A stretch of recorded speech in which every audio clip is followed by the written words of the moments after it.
Hello, grade 8. So today I'm going to look at solving two-step equations with you guys.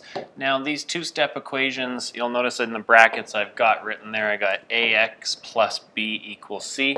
That's just referring to the form of equation we're going to be looking at today. The form we're going to look at today has x as our variable, and a represents a coefficient, b represents some constant that is being added or subtracted, and c is another constant on the other side.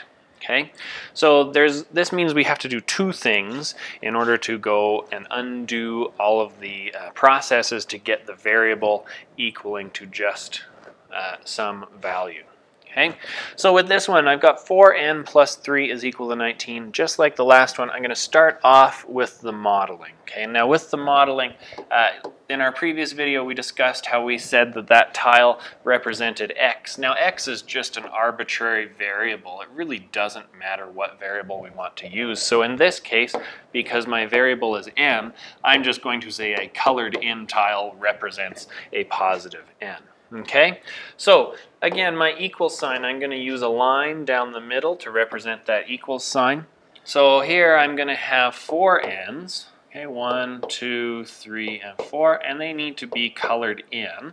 So give me a second here. We'll color them in green so that they're positive. And again, I'm just using green because this would match what you're likely to see in your textbook. Okay, now I also have 4n plus 3, right? So this says 4 times a variable, 4 times that variable n, plus 3 extra. So this is where my 1's are going to show up on the same side as my variable tiles this time. So I need to also have 3 1's just hanging out here. Now those 1's are positive because in front of that 3 is a plus sign. So because I am adding 3, these 3 are considered positive. Okay, now you'll notice in my drawing I don't have any signs or symbols.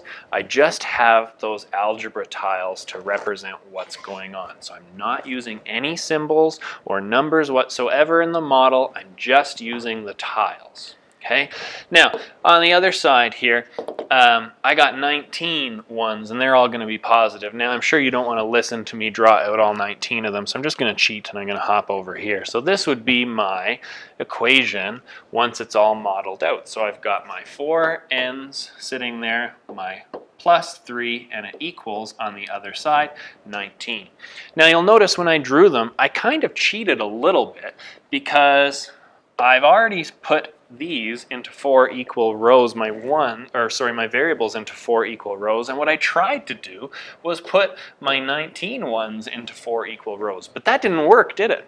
I don't have 4 equal rows. I got 5, 5, 5, and 4, so I'm so close, but it didn't work. Okay, well, because I can't get everything into 4 equal rows, and I also can't get my 1's here into 4 equal rows, can I? That doesn't work because there's only 3 of them.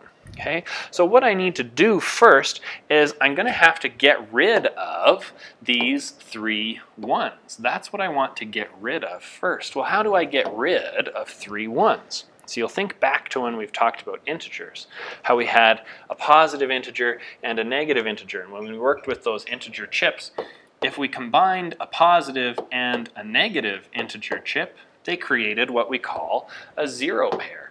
So if I have 3 positives and I add in 3 negatives, when a positive and a negative come together, they form that 0 pair. So those guys cancel one another out and make 0. These guys cancel one another out and make 0. And these guys cancel one another out and make 0. So here, I create myself a 0 pair by adding in 3 negatives, because that's the opposite of having 3 positives. Now again, because I have an equal sign, that means I need to keep both sides balanced. Both sides need to be treated the same. So if I'm going to add 3 negatives to my left-hand side of the diagram, I have to also do the same thing on the right-hand side of the diagram. And because I already have some positives over there, the same thing happens where a positive and a negative cancel one another out, and they also form some 0 pairs. Okay, so after I've canceled out those 0 pairs, here's what I'm left with. Now I cheated, and I'm just going to drag it out here because it's a little bit nicer to not have to listen to me tap the screen over and over. So I've got my 4 n's are equal to 16 ones now. Okay, and those 4 n's are in 4 nice rows, and the 16 ones on the other side also fit into 4 perfect rows. They're nice and equal, right?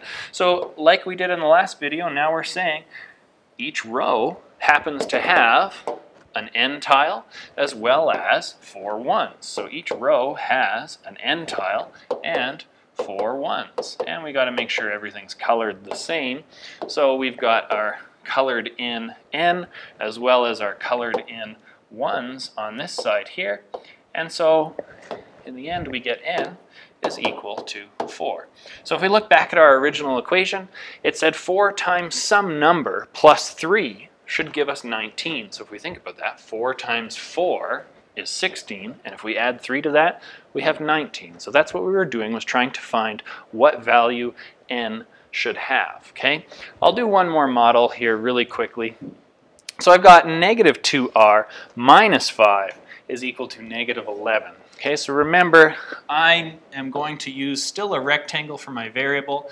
I'm going to leave this one not colored in, and if I don't color it in, that means I get to call it negative r. Okay, but there are 2 of those negative r's, so here's what it would look like. I have 2 negative r's here, as well as then 5 negative 1s. So in this one, none of those things are colored in.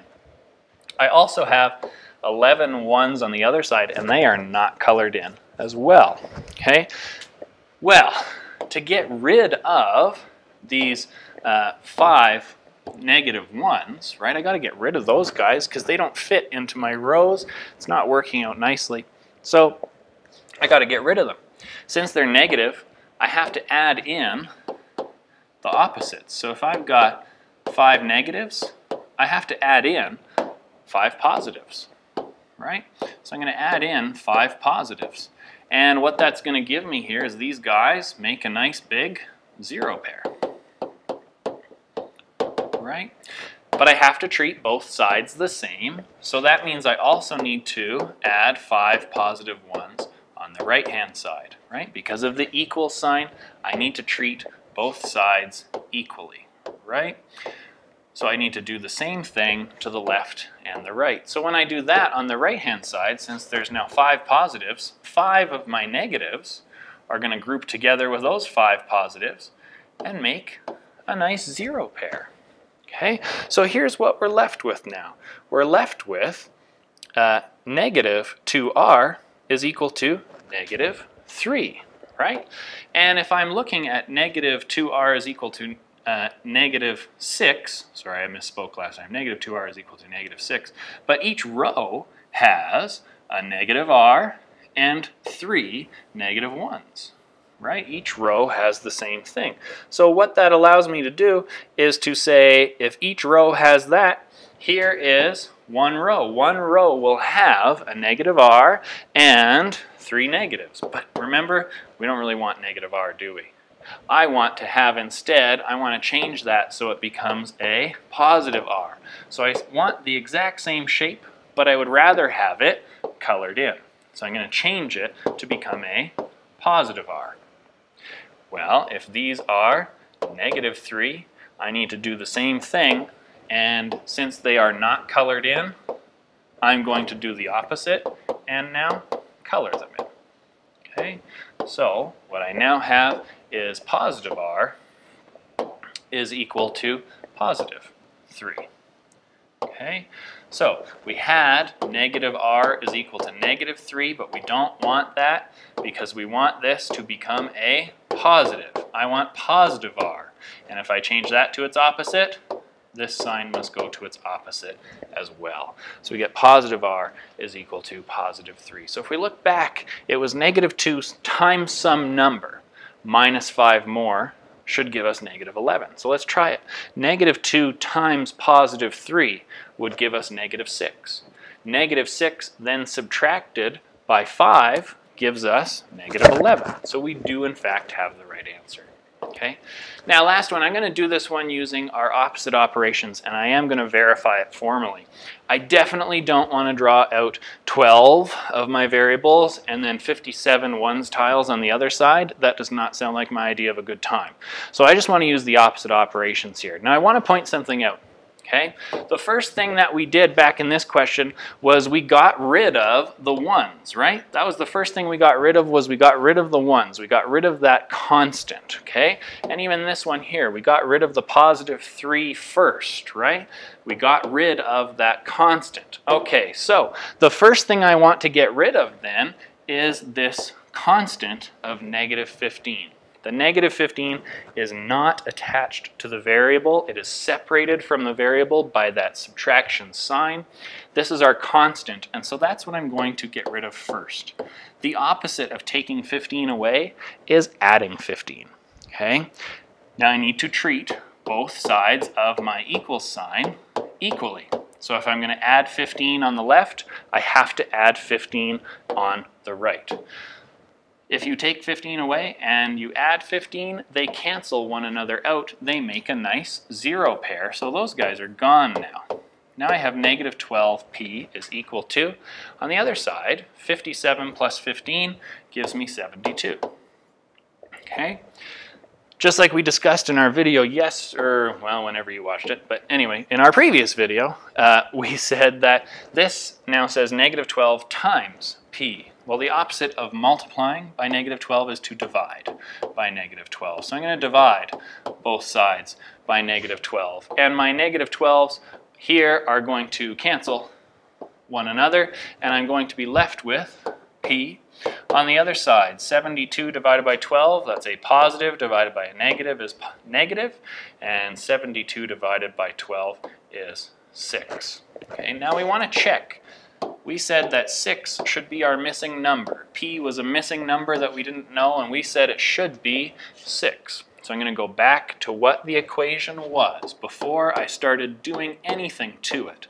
On the left-hand side, we had negative 12p negative 12p minus 5. And what I'm going to do is, instead of writing p, we said p should be negative 6, so let's substitute in our value of negative 6. Remember, when you substitute a value in, please use brackets. So negative 12 times negative 6 gives us positive 72, and positive 72, my goodness, it was 15. I've screwed this up so badly, I apologize.